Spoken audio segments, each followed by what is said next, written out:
आपल्यासोबत संजीव भाऊ आहे, आपण त्यासोबत बोलणार. संजीव भाऊ, विरोधक आता प्रचाराला सुरुवात करत आहे, पण आपला प्रचार भरपूर दिवसापासून सुरू आहे आणि सध्या तुम्ही पोहरादेवी इथे आलेला आहात. काय साकडं घातलं, काय सांगा?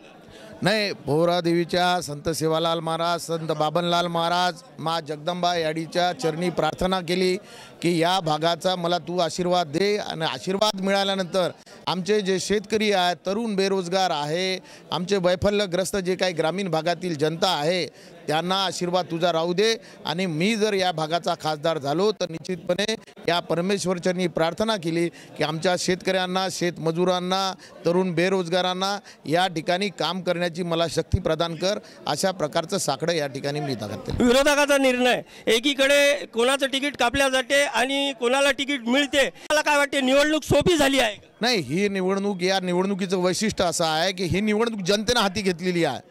ही काही आता कोणाच्या हाती आलेली नाही, सर्वसामान्य जनता या ठिकाणी समोर आलेली आहे आणि प्रचंड प्रतिसाद त्या ठिकाणी आयात केलेला उमेदवार असल्यामुळं या भागातील 19.5 लाख मतदान असताना एक साधा उमेदवार या महायुतीनं दिलेला नाही आणि बाहेरच्या जिल्ह्यातला उमेदवार या ठिकाणी आयात केलेला आहे, ज्यांचं स्वतःचं मतसुद्धा या मतदारसंघात नाही. त्याच्यामुळं जनतेमध्ये तीव्र नाराजी आहे, प्रचंड रोष आहे आणि शेतकऱ्यामध्ये तर ऑलरेडी पहिले आहे, तरुण बेरोजगारामध्ये आहे, सर्वसामान्य जनतेमध्ये आहे. कोणी खुश नाही, छोटे व्यापारी खुश नाही.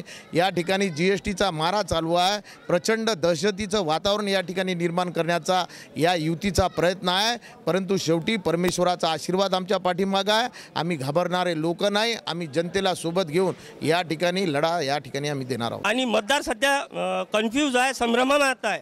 मतदारांना आणि तुमच्या कार्यकर्त्यांना तुम्ही काय संदेश? नाही, आमचे कार्यकर्ते तर मी आनंदाची गोष्ट अशी आहे की काँग्रेस, राष्ट्रवादी, शिवसेना, आप मित्रपक्षाचे सर्व कार्यकर्ते एवढे जोमानं कामाला लागलेले आहे. मी मनापासून त्यांचं या ठिकाणी आभार व्यक्त करणार आहे.